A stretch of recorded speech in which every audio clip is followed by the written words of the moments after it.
In this tutorial, we will learn what is the modulus argument form of a complex number. So let us consider a complex number of z equals to a plus bi. And what we have learned in previous videos is that we can represent this complex number on the complex plane. And we have learned that the modulus is the length between the origin and the point. And in a previous video, we learned that the argument is the angle between that point on the complex plane and the real axis. But now we want to combine both that length and angle to represent a complex number. So let me explain how we will rewrite that complex number in both the length and the angle size by using an example. So let us say that we have z equal to 1 plus the square root of 3i. So we know that we can plot z on the complex plane. Then we have learned that we can find the modulus of z. And the modulus was equals to the square root of a squared plus b squared, where the a value here is 1 and the b value is the square root of 3. So that leads to 1 plus 3, which is the square root of 4.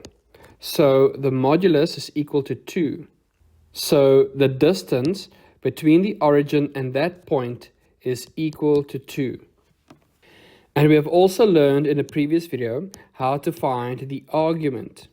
So we will use that again. So to find the argument, we have arctan of square root 3 over 1, which is simply equals to pi over 3. So this angle size is pi over 3 in terms of radians. So if I zoom in a little bit on our diagram, we have a modulus and we have the argument. And we can also fill in the details of this triangle as 1 for the adjacent side and square root of 3 for the opposite side. So now I'll represent the real and imaginary coordinates in terms of trig ratios. So for the real coordinate, we have cos of pi over 3 is equals to the adjacent over 2. So cos is equals to the adjacent over the hypotenuse. That means that the real coordinate of 1 is equals to 2 cos pi over 3, because I simply multiply both sides by 2 in order to isolate the 1. And I can do the same for the imaginary coordinate. So the imaginary coordinate is the opposite side, so I'll use sine. So sine pi over 3 is equals to the square root of 3 over 2. And in order to isolate square root 3, I can multiply by 2 on both sides and have square root 3 equals to 2 sine pi over 3.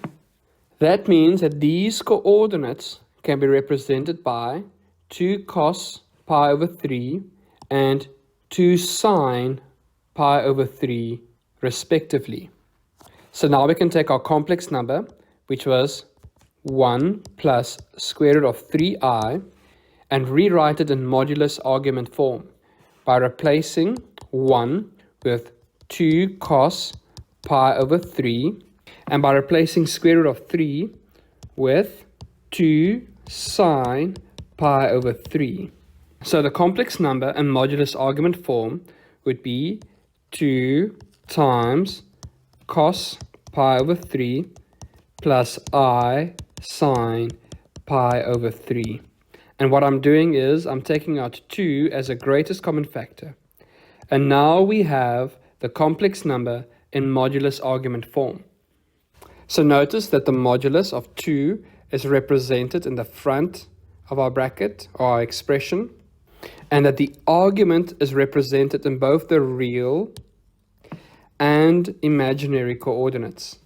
So that's how you write a complex number in modulus argument form. So simple steps would be to find the modulus and to find the argument. Remember that cosine goes with the real value and sine goes with the imaginary value.